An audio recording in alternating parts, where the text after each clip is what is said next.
C'est les camères. Bonne année à tout le monde. Aujourd'hui, on va juste ce que j'appelle cheval de Troie occidental ou alors des chevaux de Troie occidentaux. C'est quoi un cheval de Troie? Je pense qu'il y en a qui savent exactement ce que c'est. Il y en a qui ont une idée. Mais pour ceux qui ne savent pas et pour ceux qui ont peut-être une idée, pour faire court et simple, on va d'abord commencer par lire la définition de l'internaute. En fait, l'expression cheval de Troie vient d'une histoire mythologique. Donc, on va lire ça. Cheval de Troie. Expression qui tire son origine de la légende racontée par Homère dans l'Odyssée, mais aussi par Virgile dans l'Énéide. Les Grecs ont pu envahir la ville de Troie en utilisant un cheval de bois avec des soldats cachés à l'intérieur. Ce stratagème est élaboré par Ulysse, prétendant offrir aux Troyens un grand cheval de bois, un cadeau pour la déesse Athéna. Les Troyens, flattés, font entrer le cheval dans la ville et durant la nuit, des soldats ennemis en sortent pour ouvrir les portes de la ville au reste des troupes grecques et ainsi envahir la cité de Troie assiégée depuis 10 ans. Donc pour faire simple, un cheval de Troie, c'est un cadeau empoisonné. C'est quelqu'un qui prétend t'offrir un cadeau pour te faire plaisir, mais en fait, le cadeau est l'élément qui va te détruire. Ou alors c'est quelqu'un qui prétend venir t'aider, mais son intention dès le départ n'est pas de t'aider, mais de te faire du mal. Qu'est-ce que j'appelle donc cheval de Troie occidental? Pour moi, c'est des entreprises, des coopératives, des ONG, etc., etc., tout ce que vous voulez, qui viennent s'implanter en Afrique dans le but d'aider, de soutenir, mais qui en réalité n'ont pour unique intention que la destruction.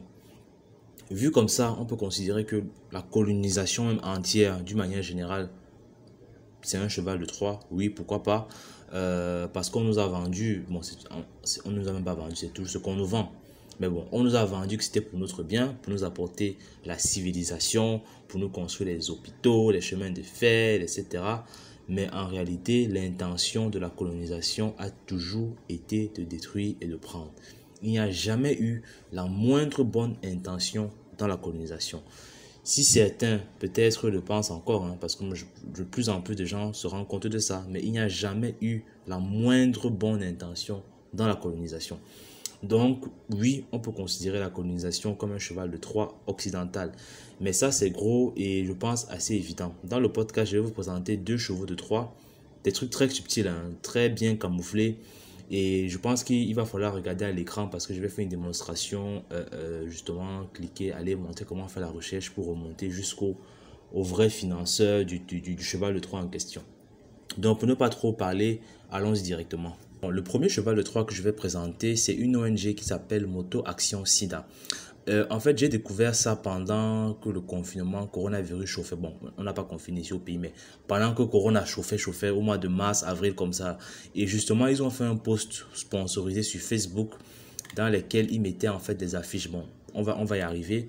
Déjà, qu'est-ce qu'ils disent qu'ils sont? Ils disent que le collectif Moto Action SIDA utilise la dynamique de la moto et la capacité de mobilisation des mototaximens pour lutter contre le VIH-Sida en Afrique. En fait, bon, c'est ça l'ONG. C'est louable, pourquoi pas. Justement, je les avais découvert avec quoi? Avec une campagne, justement, pendant le Covid. Et ça m'avait surpris que pourquoi quelqu'un s'appelle Moto Action SIDA et il fait une campagne anti-Covid. Et justement, ces affiches que j'avais découvert, moi là, ça ne kill pas, je viens de faire mon test. On voit un mototaximan, je crois que là, c'est où là? C'est rond-point? Je sais pas, en tout cas, c'est à Douala. Là, encore une fois de plus, on voit une belle illustration, 3 camères avec le drapeau vert ou jaune, avec le monument de la liberté au rond-point d'Edo. Toujours c'est ce maquillage ensemble face au VIH. Je ne blague pas avec mes médocs pour rester en santé. Mon bon gars, c'est toujours, il me soutient pour ma santé. En fait, vous voyez qu'il y a énormément de maquillage. Ça dit que au premier abord, tu es convaincu que ce sont des Camerounais qui veulent le bien du Cameroun, qui veulent se protéger du sida, qui agissent ici. Mais en fait, ce n'est pas le cas. Et c'est pour ça que je dis qu'il faut être très vigilant. Quand on prend ce Moto Action SIDA et qu'on va sur leur site, on va y aller. Quand on va sur leur site, on va y aller. Il n'y a pas de problème. Je vais vous montrer pourquoi il faut faire très attention à ces trucs-là. Parce que justement, moi aussi, quand j'ai vu ça, ça me semblait étrange. Surtout que ça parle de sida. Et je savais très bien que quelqu'un qui lutte contre le sida, très souvent, il est financé par les Européens.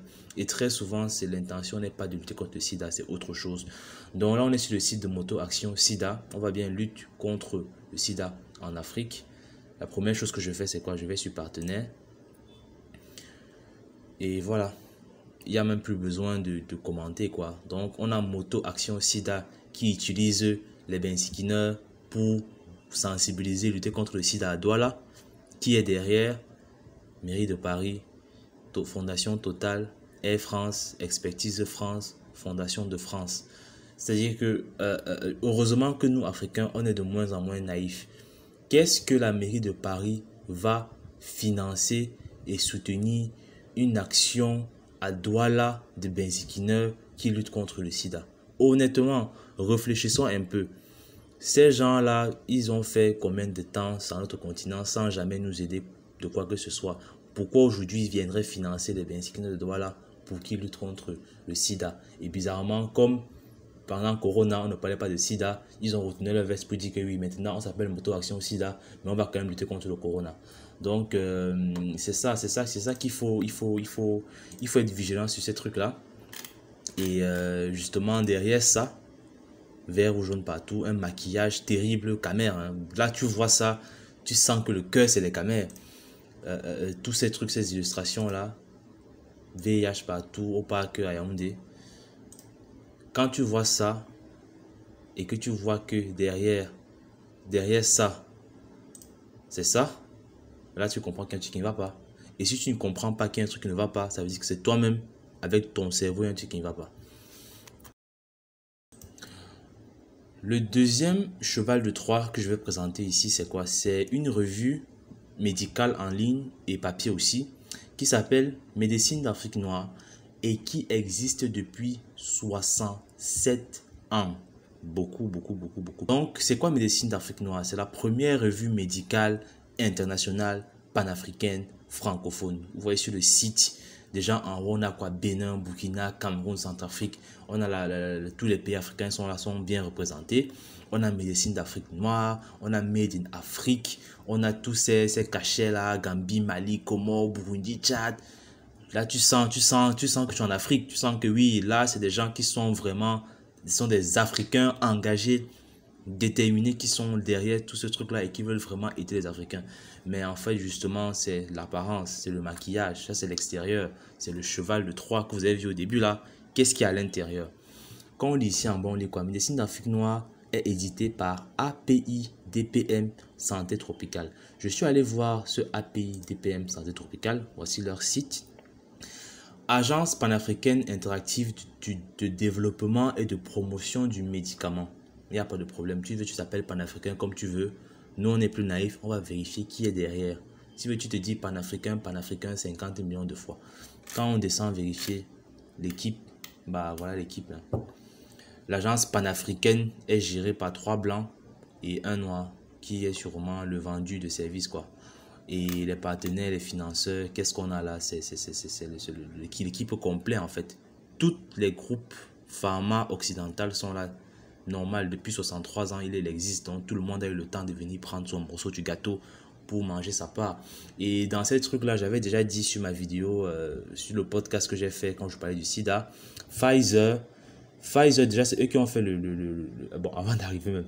Pfizer a été poursuivi en justice par le gouvernement nigérian. Et le gouvernement nigérian a remporté le procès contre Pfizer. Pfizer a tué 11 enfants nigériens en faisant des tests de vaccins qui n'avaient jamais été testés nulle part. Il y a 11 enfants nigériens qui sont morts. Le gouvernement nigérien a porté plainte et poursuivi Pfizer en justice. Le procès a duré plusieurs années, je crois que 10 ans au moins. Et après, Pfizer a été reconnu coupable de meurtre. Il n'y a pas d'autre manière de dire ça, avec préméditation en fait. Pfizer, et c'est eux qui ont sorti le vaccin Corona, que les gars se piquent déjà en chez les blancs là. Et c'est même avec ça qu'ils viennent nous piquer ici, au Cameroun en Afrique, comme si on avait demandé quelque chose. Ça c'était pour Pfizer. Bayer, j'avais aussi dit, Bayer c'est l'ex-IG Farben, qui était ceux qui bossaient pour Hitler, entreprise nazie. Sanofi, c'est eux qui ont interdit pendant longtemps l'artémisia en Afrique et en France. Et c'est toujours interdit en France aujourd'hui. Et c'est eux qui s'appellent médecine d'Afrique noire. C'est eux qui se disent Made in Afrique. Et c'est eux qui depuis 67 ans sont censés lutter pour la médecine et la santé des Africains. Ok, donc une fois de plus, quand tu vois ça, et tu vois que derrière, c'est ça, là tu comprends qu'il y a un truc qui ne va pas. Il y a un truc qui ne va pas. Ça ne peut pas être que des Occidentaux qui financent une revue uniquement pour les Africains. Ce n'est pas possible. Ça n'a jamais fonctionné comme ça. Et si tu penses qu'il y a un truc qui ne va pas, comme je l'ai dit au départ, c'est que c'est toi-même, c'est toi-même qu'un truc ne va pas.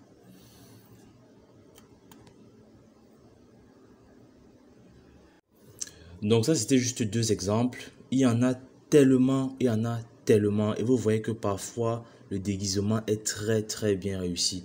Donc, pour les Kamers africains, parce que on est tous concernés quelque part, hein, qui se sentent impliqués et qui veulent faire attention, prenez souvent le temps de vérifier avec qui vous traitez.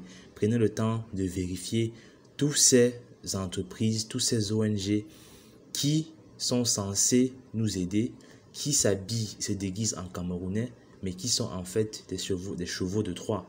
Donc prenons le temps de tout le temps vérifier. Comme moi, quand j'ai eu la revue Santé Tropicale, j'ai lu l'article, mais j'ai quand même dit qu'attends, c'est bien de lire un article, mais un article, il y a quelqu'un qui a financé.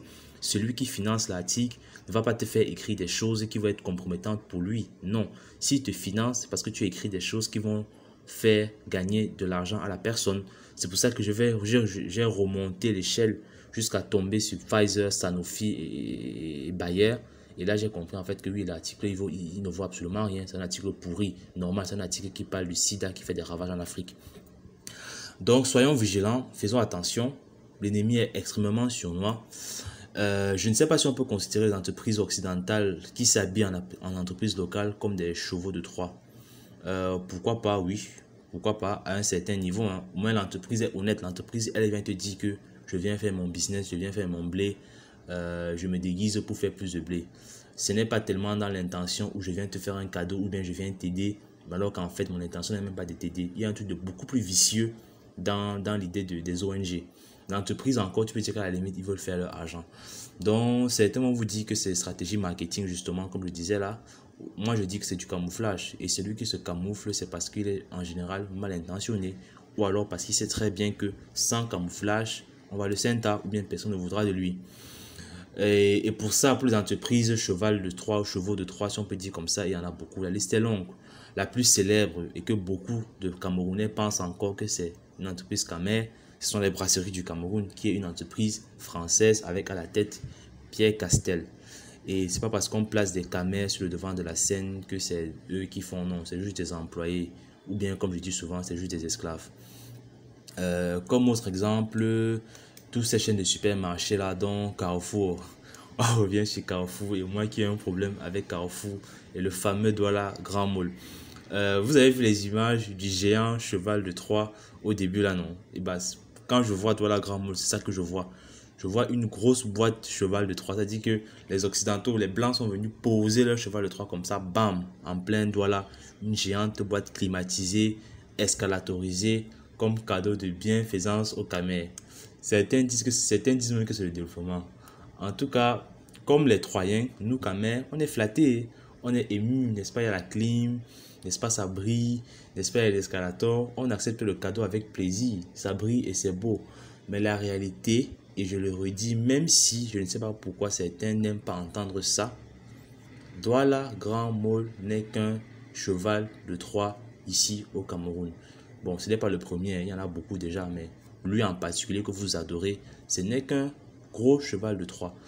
Acceptons ça. Je ne sais pas, ça ne veut pas dire que tu vas plus jamais aller là-bas. Tu fais ce que tu veux. Mais il faut d'abord qu'on soit conscient de ça. Parce que quand tu n'es même pas conscient de ta situation, tu ne vas même jamais pouvoir prendre les décisions qui vont être utiles, qui vont avoir du sens. Il faut déjà au moins être conscient de ça. Pourquoi est-ce que les Camerounais refusent d'accepter ça? Acceptons déjà ça. Et qu'est-ce que je disais même encore là? C'est une grosse boîte. Bon, boîte comme entreprise. C'est un gros immeuble qu'on est venu poser et qui va faire quoi? Qui va faire tourner des entreprises occidentales. qui va faire tourner l'économie occidentale. Et comme lot de consolation, on vient nous dire qu'on a créé des emplois. Genre, ouais, donnez-leur des emplois assez nègres, donnez-leur leurs emplois de merde dont ils rêvent tous. Passer la serpillière, faire le vigile, s'asseoir 8 heures de temps pour biper des produits à la caisse, faire la pâcheuse avec un faux sourire pour inviter ton frère Kamel à s'intoxiquer avec une nouvelle marque de tomates en boîte remplie d'OGM. De toute façon, ils n'ont pas le choix, hein, ils vont accepter. Tu vois, vous voyez comme ils crèvent la dalle dans leur pays du tiers-monde. Vous n'imaginez pas à quel point ces gens-là sont cyniques. En tout cas, c'était ça le podcast. Je voulais faire une petite démonstration pour vous montrer que à travers tous ces petits ONG, entreprises innocentes, parfois c'est des vrais poignards qu'on a en plein milieu de nous sans s'en rendre compte. À chaque fois, je me dis toujours que ça va faire 10 minutes maximum, mais je bavarde beaucoup trop. Mais c'était ça le podcast. Merci beaucoup à ceux qui ont écouté jusqu'à la fin. Pour soutenir, un like, un partage, un commentaire, c'est comme tu veux mon frère. Et je sais que c'est parfois choquant, mais c'est important de choquer parce qu'il faut qu'on se réveille. Et pour se réveiller, parfois il faut un choc. Quand je te dis que toi, quand tu vas faire tes courses chez Carrefour, tu es en train d'appauvrir le Cameroun, c'est vrai que ce n'est pas vrai à tous les niveaux, mais c'est suffisamment vrai pour que ça te choque. Parce que je pense que ça te choque, c'est parce que quelque part c'est vrai. Et il faut qu'on soit conscient, comme je l'ai dit au départ. C'est-à-dire qu'il faut qu'on se rende compte de ça avant de savoir que faire. Parce que si on n'est même pas compte de ça, on ne va jamais savoir quoi faire. Quand je dis par exemple, bon, ça c'est pour Gala, quand pour Gala dit que la diaspora est inutile, elle est nuisible. C'est vrai qu'à tous les niveaux, ce n'est pas vrai, mais c'est vrai dans certains cas de figure. Et il faut que ceux qui sont dans le cas de figure là soient choqués pour pouvoir prendre des décisions. Ou alors pour déjà être conscient de ça. Si je te dis que toi, en travaillant chez Total à Paris, tu es en train de donner la force à celui qui pille, qui massacre, qui viole ton continent. Donc tu es massacreur, pilleur et violeur de l'Afrique, même si tu es africain. Parce que quoi? Parce que chaque matin tu te lèves, tu vas bosser chez Total à Paris. Bah, il faut que tu sois au moins conscient de ça. On ne te dit pas de démissionner là, de brûler Total, non. Le début, c'est déjà être conscient de ça. Il faut que l'information qui est souvent dure à avaler passe, digère et s'intègre d'abord. Parce que s'il n'y a même pas ça, si elle n'est même pas intégrée, si tu es un esclave, voire pire, si tu es inconsciemment, tu travailles inconsciemment contre ton continent, il faut qu'au moins tu sois conscient de ça. Comme ça, au moins, tu vas savoir ce que je peux faire. Si tu vois que tu as ton intérêt commun personnel que tu gagnes dedans et que bah, tant pis pour le continent, il n'y a pas de problème. Hein. C'est ce qu'on reproche à tous nos présidents. On voit bien que c'est reprochable à tout le monde, à beaucoup de personnes. Il n'y a pas de souci, personne ne va t'en vouloir. Dans la vie, si tout le monde veut survivre. Mais il faut quand même être conscient de ça. Il ne faut pas que le fait que la réalité... Il ne faut pas que le fait que ta réalité est difficile à accepter, que tu commences à la renier cette réalité-là et refuser de l'accepter. Non. Soyons plus matures, soyons plus réfléchis. Nous sommes en guerre. Le monde entier est en guerre contre tout le monde et surtout contre l'Afrique. Il n'y a que l'Africain qui croit que il est toujours dans le jardin paisible de l'universalisme où tout le monde est son frère et tout le monde l'aime. Non. Même l'histoire, même notre histoire nous donne toutes les preuves du contraire de cela. Pourquoi aujourd'hui, nous, en 2020, on veut toujours donner du crédit aux Occidentaux? Pourquoi on a toujours peur ou alors on se sent toujours mal qu'on nous dit clairement que ce truc-ci, dont nous-mêmes profitons, hein, nous fait du mal? Il faut qu'on accepte déjà la vérité là en face. Et c'est qu'on va accepter cela et qu'on va être conscient de cela, qu'on va commencer à réfléchir pour trouver des solutions. Donc, j'ai été encore très long. Laissez-nous choquer les gens parce qu'il faut qu'ils soient choqués. Il faut qu'ils prennent conscience. C'est le début du changement en fait. Les camés, bonne année, on fait comme ça.